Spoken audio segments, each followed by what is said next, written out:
So take it away. Thanks, Vicki. Everyone just want to pop their microphones on mute, and I'll hand over to Vicki and Anne. Thanks, Fiona. Thank you. Well, firstly, I want to say thank you for being patient with us this morning, and thank you for joining us. It's not very often do we get a chance to go across to, is it Albury that you're at? Yep, in Albury. So this is our first time on your country. So could someone just let me know whose country that we're actually on in Albury there? Wiradjuri and Dodorowa. Okay. But all of our staff are actually all across Victoria. Oh, right. Okay. Right across Victoria? Yes. Oh, very good. Okay. Well, I'd probably move on to the next one and just say welcome.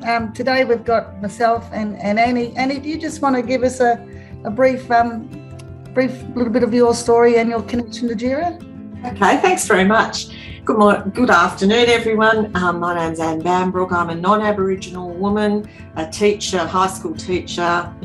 30 or 40 years in that education space. A lot of it in TAFE. And I started working with key people from Jira, who are running that Aboriginal community-controlled organisation now, about 30 years ago. And I've been on a journey of learning ever since. And to some extent, some of my experiences might relate to your work and your practice. And I can honestly say that every day I learn something about my white privilege, my white embedded nature and language and way of viewing the world. And I work with strong Aboriginal women who very clearly point out to me the nature of the world they are in, the Aboriginal world, and the power of their presence, and how I can learn to be, and I'm not a representative of anyone, not of white privilege, not of white women, not of anything, but I do have a sense for people who work in a particular field or profession. It's often very challenging to do that internal thinking around what it is that is driving the way you talk, think, act, and the things that you view as the real world. So I hope that's just a bit of a sense of where I fit in to the Jira world. Thank you. Thanks, Annie. And I'm a Wimbawamba Mati woman, currently living on the land of the Wadi Wadi people up in a little town called Naya. So I'm right on the border between New South Wales and Victoria. And my traditional lands from my grandmother is Lake Mungo. And of course, many people I would hope know a lot about Lake Mungo being one of the most significant sites in the world, not just here in Australia, but in the world, because of the rising of Mungo Man and Mungo Lady. I've been at Jira now probably close to 5 years or 4 years. And I actually love the work that I do. It's fantastic. It's something that's in my blood, is to talk about culture safety, and some of the sacredness of within Aboriginal spirituality. So I've been around for a long time. I feel like an old penny sometimes, turning around and coming back. But been around a long time in community, and education is also part of my one of the things that I'm very passionate about, and have worked in that area for over 30 years around in Melbourne. I come home to my old people's country because basically they were calling me. So here I am 10 years back on my homelands, and absolutely love it. So I want to acknowledge the traditional people of the land, whose land we're all sitting on today, and just take a little moment to just think of the environment that you're actually in, the surroundings. What do you see in the land? The land is incredible, not only to us Aboriginal people, but to all of us. It holds a lot of story in the land. The evidence is in the fire pits, our middens that are around country. The evidence is in the trees, in the marking of the trees of ceremonial places. The evidence is in the substance that's in the land that we use for ceremony, which is called ochre. So the land carries a lot of story of Aboriginal culture. The secret is to know how to read that story that's in the land.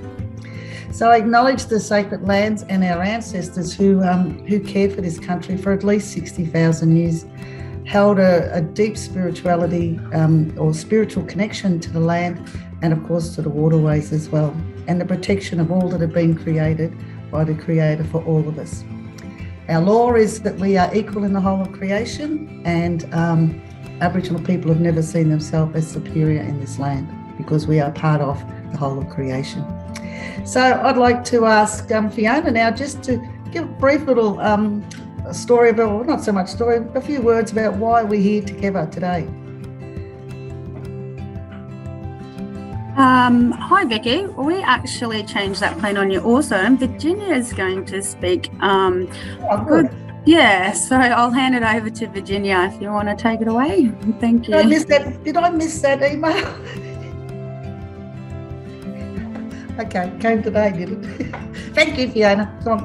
Thanks, Virginia. Let's. That's okay. I would like to acknowledge our ancestors, past, present, and future, and acknowledge all people present today. We've all come together today to learn and experience and be educated by Vicki and Anne, and I welcome everyone here today to join us in this presentation. Thanks, Virginia. Thank you very much. No worries. Okay, so I might hand over to Annie now to tell a little story about where's culture. Yeah. Where's culture? As I said in my, brief summary, I was in my 30s before I had any contact with Aboriginal people, and it happened to be at a teaching unit in a metropolitan TAFE college. And I took on the job of communications teacher because it was available and suited me. And it may have crossed my mind, and this is going back 30 or 40 years, so you might think, oh, well, it's a bit outdated, this info, but I don't think it is. I think there's much of what the world was like, the white world was like then, that still carries over and we experience today. So it did cross my mind when I was asked if I would like to do some comms teaching, where will the Aboriginals, no, I didn't say Aboriginals, I said, I wonder where the Aborigines will come from, because where I lived in Melbourne, there weren't any people that I had ever known to be Aboriginal. And then it crossed my mind, I wonder why they want a particular special teaching area. What's wrong with the rest of the TAFE? Everyone else is there. So these were in the back of my mind. I didn't say them, but that was what I was thinking. And I think it's often the case even now, people will say, why are there Aboriginal community controlled organisations? Why is it so important that they're there? Well, we'll get to that in a minute. So I started, my work there, and the leadership team were very active and strong Aboriginal leaders, men and women, and all the teachers were non-Aboriginal. So it was an interesting experience, and I found it very useful. But after about 6 months, I did say to the head of the teaching unit, I love all of the artwork. I love hearing some of the language. I love the weaving and all the things that you're seeing here, which if you walked into our office at Jira, these would be around everywhere, just naturally on the walls as part and parcel, or, things to look at or pick up. And those things were there at the teaching unit that I was in. And I said, I understand the disadvantage, the massive disadvantage that, I hear the students who are all adults, they were doing different courses. But to be honest, and I thought I was sort of being gentle, I don't know what I thought, but I said to this Aboriginal man who was the leader, I can't really see any Aboriginal culture. I wanted to break it to him gently, really, just so that he understood that I wasn't convinced that there was cultural things happening, but I could see that there was enormous discrimination at times and, quite a lot of disadvantage. Well, did he start me on a journey of learning? Because what he saw in me was a classic white professional. And some of you might also relate to these sorts of thoughts and whatever, and don't say them because it seems inappropriate. But in many ways, the white professionals, and I know you all are, the struggle to identify your privilege, to make adjustments, to review your values, it's a big, big issue that is ongoing and forever. And I know I'm still part and parcel of it. I remember at times students speaking to me and saying, you don't understand anything about Aboriginal Australia, to which I had to say, you're right. And before that experience, I taught Form 3 Year 9 history. I was a history teacher in the state system, and I commenced all of my classes the first day of the year with we're going to do a couple of projects on Aborigines, and then we'll start with the history of Australia, and that's 1788 when Australia was discovered. And it didn't cross my mind, even though, I was talking to a group of, 40 or so kids, 14, 15-year-old kids. It never crossed my mind that there were Aboriginal students there until a few years later when I went back to that area, having learnt a lot about country and, Vicky's conversation about the country and the land and culture and how it's all embedded. And then I saw that some of those kids that were in my Year 9 class as adults, and I realised how I'd shortchanged them. I was the history teacher, and I imagine they would have gone home at some stage in my teaching and said, why don't we exist in this world that the teacher is teaching us about? So I would encourage, and many of you might already be part and parcel of this personal exploration of what the history of this land is, not just the 1788, systemic discrimination, incarceration, moving people off country, denying people the chance to use their language, to speak and share, family, kinship. You might have already done a lot of thinking about that. But if you haven't, it's time you do, because that's part and parcel of how your professional practice will be shaped to be of value to Aboriginal patients and to all of your patients. So Vicki, I might leave that there at that stage, if that's all right. Yeah, no, thanks, Annie.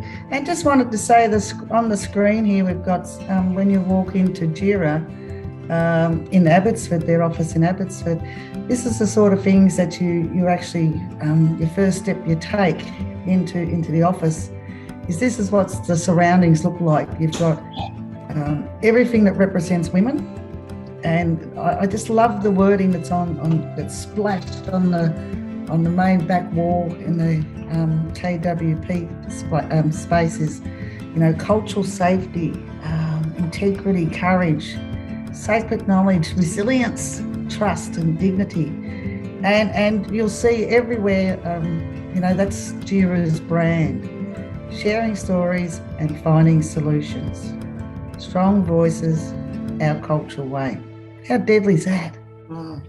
And you look at and you'll see this beautiful spirit women here, painted by an elder from Wonderbargo, who's been part of the foundation, the beginnings of Djirra, her and her daughter Antoinette. And look at aren't they beautiful? These spirit, they're just no judgment, no face, just and the colours, the beautiful colours. And of course everything that's Aboriginal is right through Djirra. Possum skin cloaks, you've got coolamans, you've got all that in that space. And I really not part so much of this workshop, but it's really, this is what attracts Aboriginal women when they walk into your space.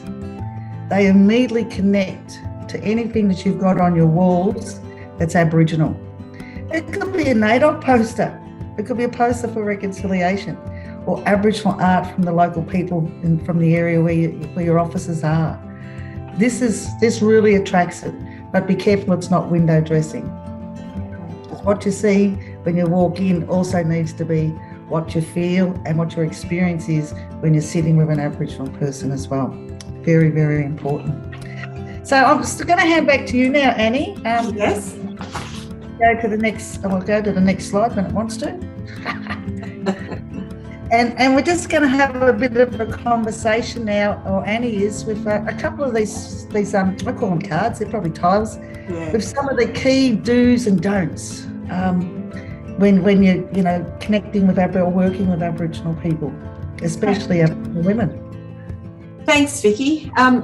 So we're not going to go through these. You can all be reading these and working out which, if any, you already relate to and understand which ones may challenge you a bit. But the critical thing is that as doctors, as GPs, as researchers, Aboriginal people who come to your service are looking to see the extent to which you have some understanding of the needs, the attitudes, the strength, the resilience that Aboriginal women, in our case we speak of women because Jira is a women's service, have relied upon for hundreds of years since colonisation began to keep families together, albeit with the most appalling examples of violence. And I'm not talking about violence within Aboriginal community. No, Aboriginal people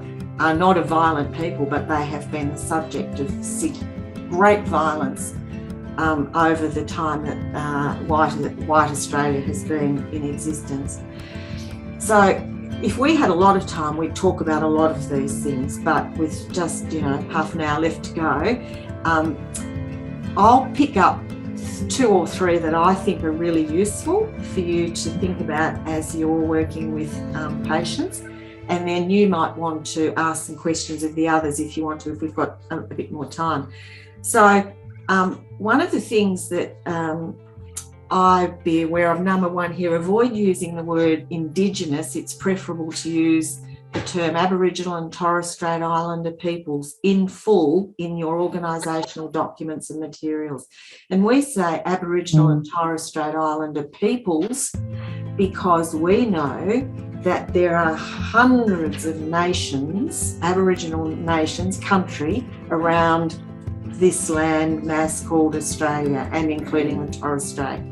Now, of course, when it was established by the British, the intention was to obliterate that. It'd be like taking every country out of Europe and saying, these are Europeans. There's no recognition of the unique language, cultural practices, experiences of all of those different nations. But Aboriginal people know them, or some people have not been able to know that because of the stolen generations, and you might know about that, and that's a whole other story.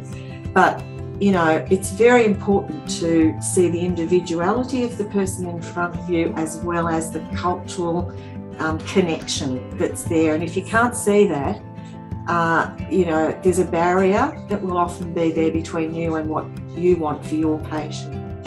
What about the term First Nations? Yes, I think First Nations is being commonly used now, and that's a good question. Great for using the chat. The next one I'll suggest is, again, I'm going along the bottom line. Do not assume you know what is right for an Aboriginal person, family or community, nor should you expect that you're going to act on their behalf, that Aboriginal person or child or adult, without permission or without consultation first. That might be something that you automatically do. It might be part of your practice and general sort of training, but it's very critical.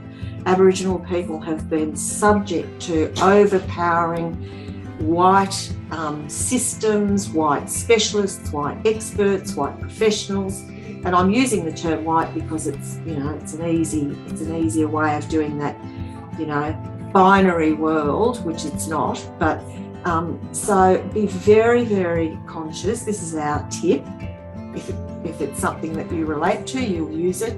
But don't assume, And the fact that you might have done a couple of subjects at uni, and you might have seen, X number of movies, and you might have had, a few experiences working in, communities in other settings, Aboriginal communities. Don't assume the person in front of you, what they need.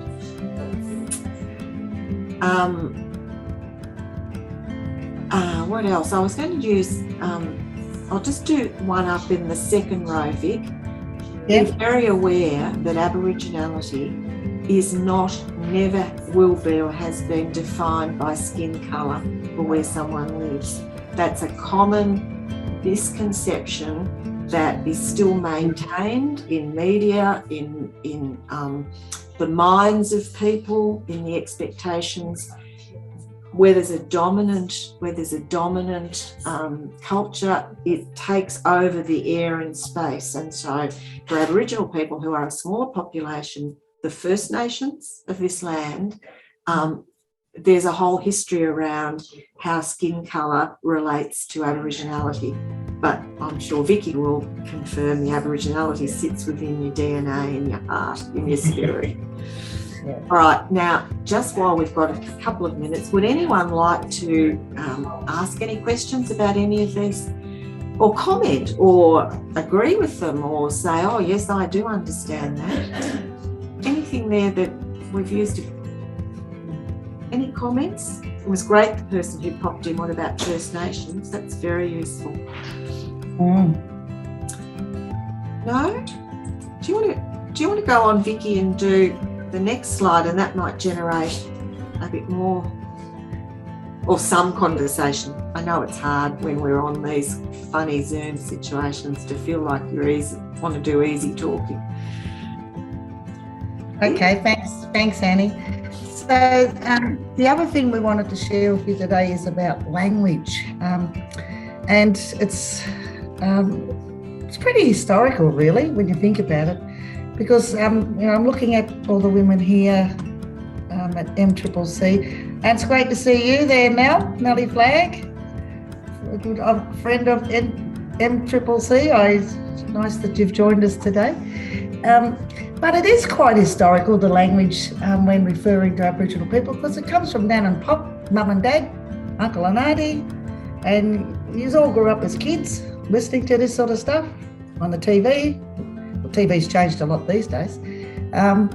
TV and teachers as well. So you've all grown up with some of this language, and some of the things we say you should never really abbreviate Aboriginal and Torres Strait Islander peoples with ATSI. I don't want to be an ATSI. I'm an Aboriginal. So when you're talking or writing anything, you're like, for your own notes you can do it, but when you're putting anything in public or in reports, it should be very clearly written up as Aboriginal and Torres Strait Islander people. Or have that little heading footnote, head note, or whatever you want to put it. When you're referring to Aboriginal peoples in Australia, you're actually referring to Aboriginal and Torres Strait Islander peoples. As Annie said earlier, please don't use the term Indigenous. Please. It's like a plant. There's some background noise there, so maybe if you've got some background noise, can you put it on mute? That would be great. And I've got no doubt you would have heard this one before. Abbo. Oh, look at that Abbo. He can't kick a goal. Look at him. Oh, look at him. He's useless. He missed it. Or never use the term native. Once again, I feel like a plant. Mixed blood. Oh, that's dangerous. That's very dangerous. Mixed blood. Half caste. Look, this language is still used today, might I tell you. You should never use the term half caste, quarter caste, or part Aboriginal. So either people even try and break us down to 25% or 50% Aboriginal. Since when are we trying to do that to any Australian person, any Aussie, or any Italian person, or Yugoslavian person? I don't go around and say to you how much you use Aboriginal. You got quarter caste in you, or you half caste? Italian? I don't do that. But there seems to be a bit of, it seems to be a bit of a practice in the past. And sadly, some of that terminology is still very much used today. And you'd be surprised, even in the education world, it's still being used by some teachers. And also, you shouldn't use the terms such as them and those, or you people. Oh, you people. Gee, you people. So what's that saying? That's a stereotype. You know, I copped a lot of that you people stuff in the classrooms in many. You people are all the same. I said, oh, no, I'm not. I'm not the same. What do you mean I'm the same? And they said, well, you know, one kid was very bold, and he said to me one day, he said, oh, you're all dirty, you all like to drink and you're lazy, you don't work. I said, gee whiz. Well, let me introduce you to my mother. She worked for 25 years at Footwear Shoes in Preston, in Melbourne. And I was also her supervisor for 15 years in that same shoe factory. And I've currently worked 30 years with the Catholic Church in Melbourne. Now, you're going to tell everyone that, are you going to say now, all you people are like Mum and I, or are you still going to stick to your same old stereotype? So very, very dangerous. So be careful of that language, you know. Always capitalise. It's interesting. I just read some feedback from another external agency we work with, and it was like there was a deliberate in the responses from one. You could see it was the same person. They never used a capital A in Aboriginal. They used the lowercase. Now that really belittles us as a race of people. I don't put a small I for English people from England. I don't put a small A. No, not I, it's E, isn't it? I don't put a small A for American people. So why don't we put a small A instead of a capital A, Aboriginal people? So be very careful when you're writing things that you are recognising us as sovereign people in this land. The term, Anna used the term earlier about some of her early days there at school, and that always use the term Aboriginal, not Aborigine or the Aborigines, except for when referring to a service program. And when I say accepting, except when we do have the Aborigines Advancement League, you know, the mother organisation of Aboriginal organisations across Australia.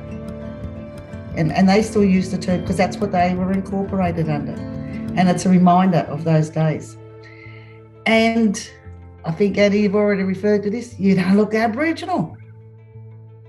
Oh, wouldn't mind a dime for every time that's been said to me. You know, you don't look Aboriginal. Okay, so what am I meant to look like, mate? Tell me what's an Aboriginal person look like.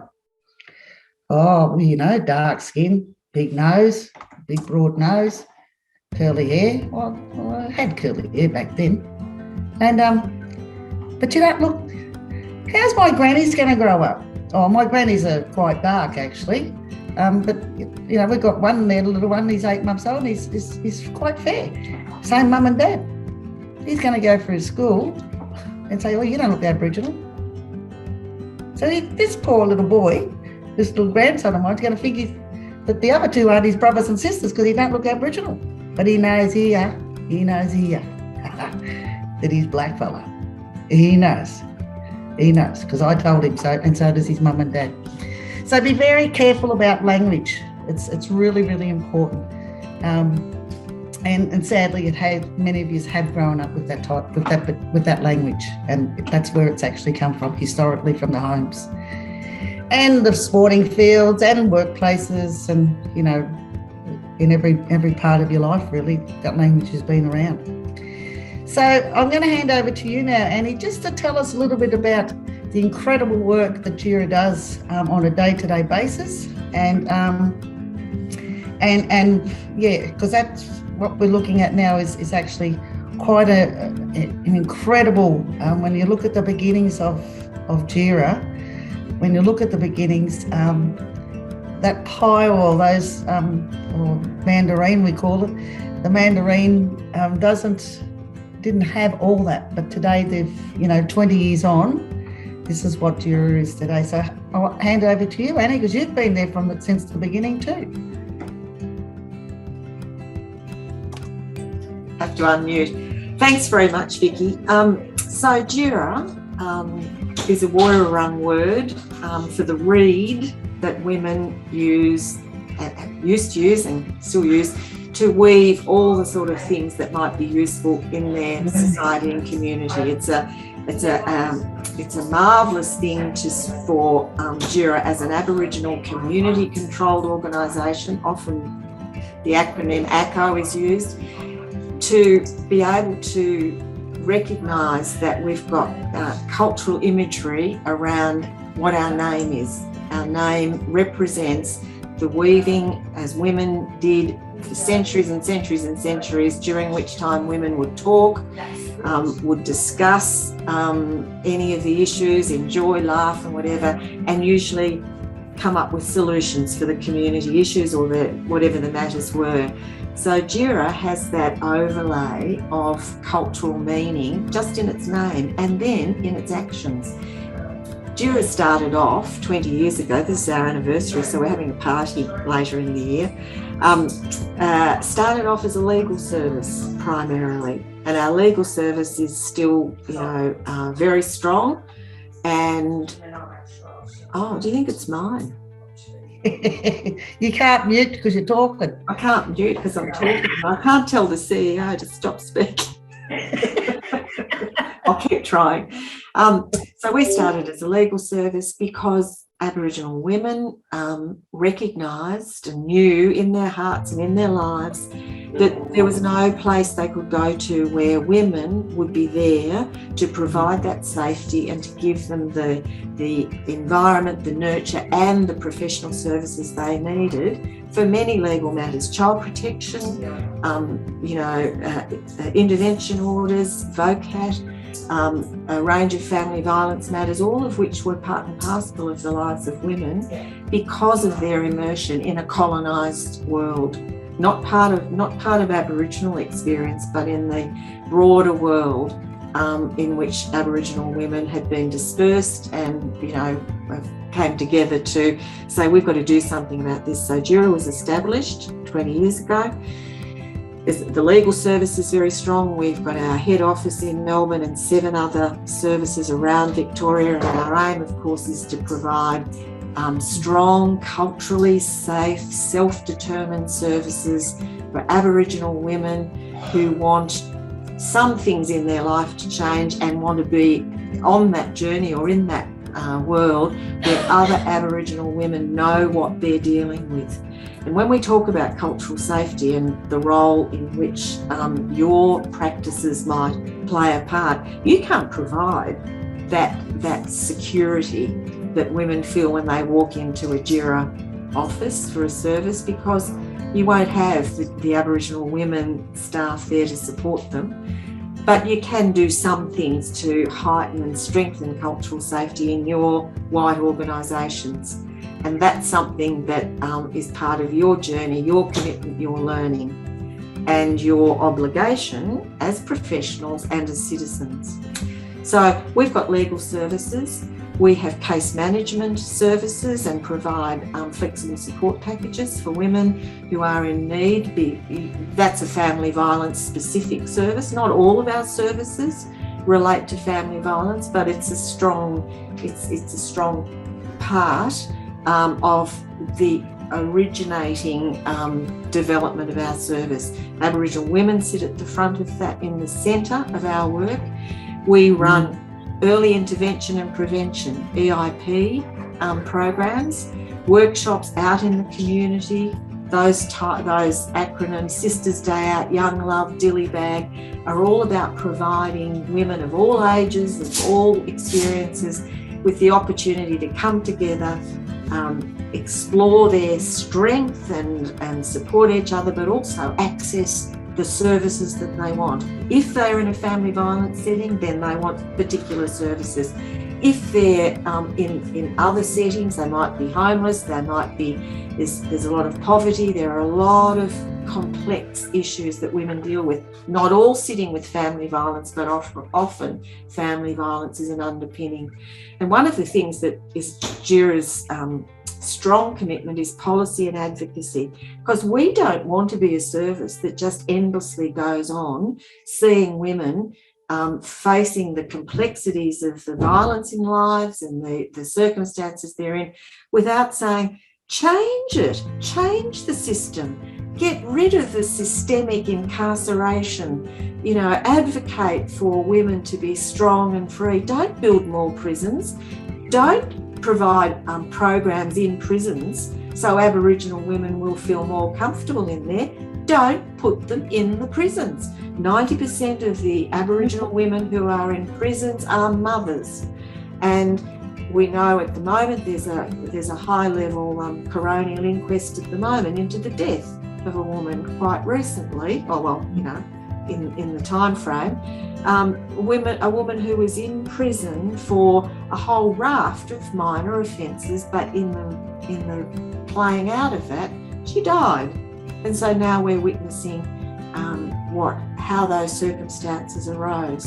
So we put a lot of energy into our advocacy work, talking to governments, talking to philanthropic organisations, talking to agencies to say, we need change, not just the repetition of people going through a door and coming out the other way and going back. We have a strong workforce development plan. 50% of our staff teams are led by Aboriginal women, and that's terribly important because it's there that our validation as cultural safety rests. The non-Aboriginal staff get a lot of support to understand and include safety mechanisms within their practice, but it's the Aboriginal women who run the organisation and lead it. We do cultural awareness and cultural safety talks. Guess what? You're one of our projects today. We do this sort of talking in longer bits and not much as short as an hour, but anyway, we do a lot of talking because we want you to feel stronger and more committed to learning and understanding and providing services to Aboriginal people which are respectful, which recognise their strength and which demonstrate that you validate Aboriginal culture and experience. So that's why we're having this conversation today. We offer cultural counselling and AOD support services. We have a Koori Women's Place, which is a fantastic, open, all comers welcome, culturally strong place where women can drop in. And you know, one of the things that happens, women will come into the Koori Women's Place initially perhaps for a cuppa. Maybe they want to do a workshop on, some cultural activity, some painting, doesn't matter what the workshops are. And after a few months, some women will say, I'd like to talk to a lawyer. But the decision about making that sort of commitment by deciding that there are things in life that need to be changed for a particular woman might take 6 or 12 months or 2 years. But that's why the holistic service wraparound support is part of Jira's fundamental practice. And we're an ACO, we're an Aboriginal community controlled organisation, but we need you to be equally partnering with us to provide the culturally safe support that women need when they go looking for it. We can't provide everything, obviously, and Aboriginal organisations can't provide everything. We need to partner well and respectfully with the other services that our women need, and our men and children, but in our instance, we're particularly looking for women's support. Any questions? Any issues you'd like to raise? Terribly hard, isn't it? Annie, I'd like to ask a question. MCCC, do they have any partnerships with Aboriginal organisations? I don't know if you can answer that, or maybe Mel, you're pretty close to MCCC. Yeah, hi guys. We work with a lot of the ACOs throughout Victoria. We work right from down Warrnambool, Portland, right up to Albury, Wodonga. That it takes in Melbourne, Vars.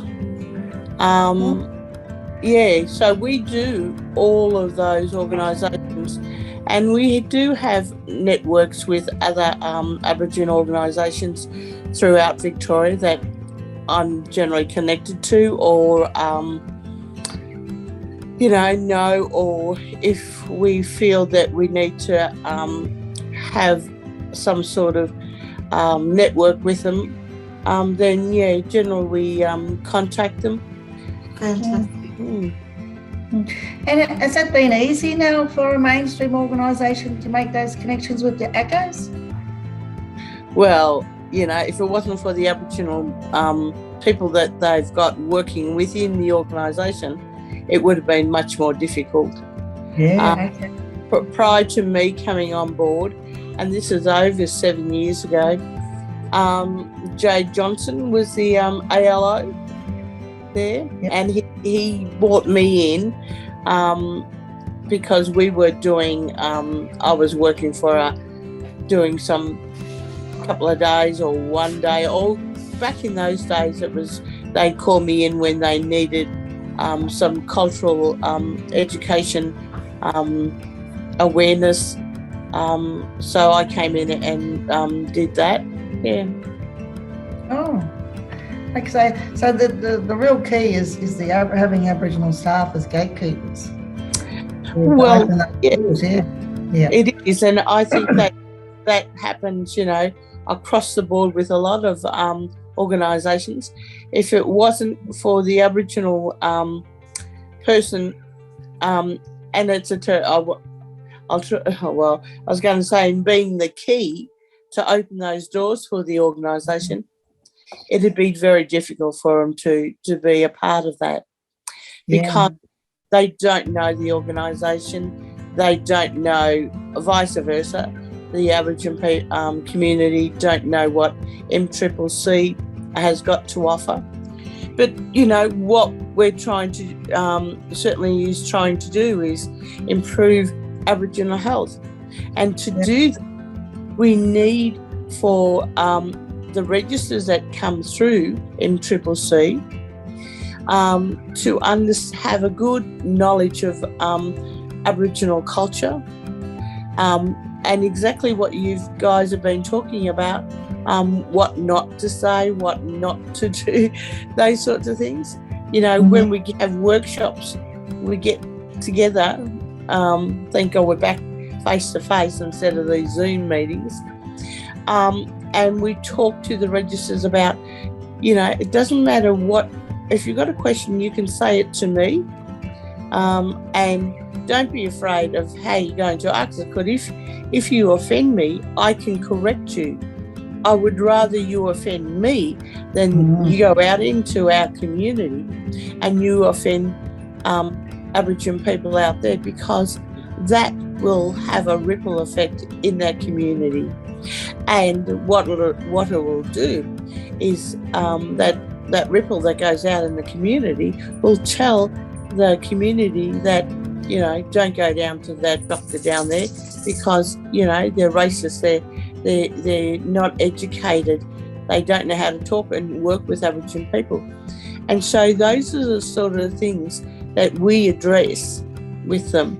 So when they go out into our services, or even if they're in mainstream, we tell them, not all Aboriginal people go to ACOs, some of them work in mainstream, go to mainstream services, and they need to understand that. What you have to do is treat people with respect. If you want to hear their story, and that's what you need to hear when you want someone to understand your health history, and for someone to open up and tell you that history, then you have to build a respectful relationship on a trusted, a very trusted relationship, so that you are wanting to tell them about what's happened in your life. Thanks, Nell. Anyone else got anything they wanted to ask, especially about understanding Jira and the sort of work? We've still got the mandarin or the pie on the screen. Any of these areas in particular you wanted to ask a little bit more about? I would like to ask about what happens if, you are approached by a woman that is wanting to leave her husband and go to a safe place, what does that journey look like with the support of Jira? Mm-hmm. I might take that one, Vic, if you'd like. Yeah, thanks, Annie. Jira is an organisation that has a range of support services, Virginia, to support women. Clearly on this wheel, you'll see that there might be legal issues. There might be issues of looking for a safe place, a safe refuge. It might well be that the person who's speaking with you isn't quite ready to take that step, but might value enormously talking with Aboriginal women in the Koori Women's Place, just that sense of support. So what you would do is provide the phone number. They can, an Aboriginal woman can walk in the door at any of our offices, or can ring or email, and we have a triage system. So depending on what the woman expresses, and we can't emphasise enough, we value enormously the right of women to make their choices and determine their. We don't make choices for people. So you would give our phone number, our email, and the person would then get to the right place, and someone would be talking and establishing what that woman was after and what the level of risk is, and then from there would be follow-up, immediacy or planned action down the track. So every Aboriginal woman in Victoria, one way or another, through the phone, through walking through our doors, through emailing, through social media, can contact Jira, and action will be taken depending on what they say they want to happen. Yeah. And if I can just back that up a little bit, if I unmute now. Virginia, just in conversations with Aboriginal women that have been in contact with Jira in the Mallee area, it's incredible support that they receive from the staff at Jira. And of course, it's great to have worked in an organisation that almost 100% of the staff are women. We've only got about 2 men walking around the place. Not that I'm in the office, but it's quite incredible. So it's 1-to-1 with women, and it's that wraparound service. And you talked a little bit. The wraparound service is just incredible. The staff know what they need. What they start offering things, because Aboriginal women can be shamed and say, "Oh, I need this and I need that." Some can. Don't worry. Some know what they want. Don't worry. Remember, we're not all the same. But the women at Jira, the staff, they've got this intuition. They know the situation. They know, they know all that, and so they will offer this extra support that an Aboriginal woman who's traumatised wouldn't think about at the time. So it's quite an incredible organisation that just puts, that whole, it's like they put their arms around the women and care for them, and they show that much respect and love and care for the women. Yeah, so that's my experience from other people, other women in this Mallee area, how they've experienced Jira, and that's their talk, not my talk. Can I just jump in, Jenny? You've asked, just confirming. What have you asked? Are Jira services available by phone, email to any Aboriginal woman in Victoria? Yes. And we've got, as I said, we've got offices around Victoria, which might suit for someone to go and visit if they want to, or else they can use the phone or email. And we have an extended hours service, so things don't close down at 5 o'clock. you know, we run through to 10. So there's a great opportunity, you know, when women are traumatised or when there's a lot going on, you have to be as flexible as possible to respond to what that particular woman's needs as expressed by her are. And that's the foundation of Djirra's practice. Thanks, Annie.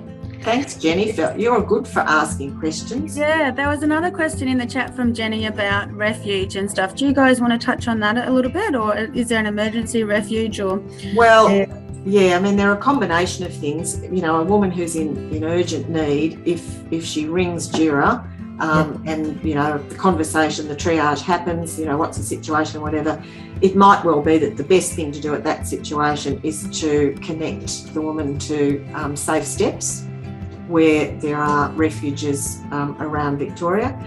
But there is an Aboriginal refuge in Melbourne, Elizabeth Morgan House, and that's another avenue that you can go to. But you can also, and this is part and parcel of what Vicki and Auntie Nels talked about, the wraparound thing, you can ring Jira and ask to speak to someone because you would like some advice as a GP, not speaking about a client, but you might want, a patient I should say, you might want to talk about some options and what to do. You can use Jira as a secondary consult. And that can be very useful at times because, you know, everyone is aware of how challenging, particularly if women are in situations of risk or violence. Sometimes you just want some quick pointers so you get your bearings of what you want to do as the primary carer at the situation. Yeah. Okay. Well, we might move on because it is getting close to, well, it is past 1:30 now, and I know we did have a little bit of a delay in starting, but Annie, are you happy, and Fiona, are you happy for us to move on to the next slide? Yeah, this is our last slide, Vic, so I'll have to buzz off in a tick. Yep, it is the last one. I just got to get it up. Next Sonia. And I'll let you introduce this one, Annie. Okay, and I feel a bit strange doing this, but we finish this with all of our presentations because I'm sitting about half a metre from Antoinette Braybrook, the CEO, so I feel like she should be reading this out, but I know she's pretty flat out at the moment. You can see this is parts of a speech that Antoinette presented as part of the Sydney Peace Prize in November 2019, and you have to visualise the Sydney Town Hall, 1,000 people, the podium and the keynote speaker by our CEO. Those of us who were there felt enormously proud, but the feedback from people was amazing. So this is part of that speech. But let me be clear, you cannot and will never change the challenges facing Aboriginal women by taking charge, problem solving and speaking for us. That approach makes us silent and invisible.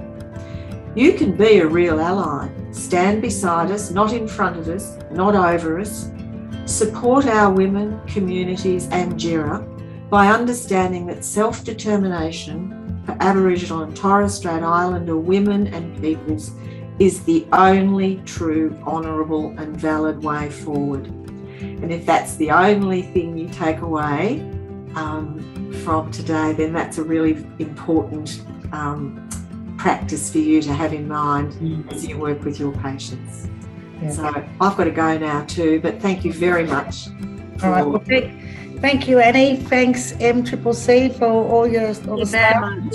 Yep. Look forward to next week when Virginia and I are down at Flowerdale. So we'll definitely give updates to our staff. But yeah, that's for the dilly bag. It looks like it's going to be amazing. So just wanted to thank you very much, Vicki and Annie. And yeah, you guys take care, and we'll speak soon. Thank you.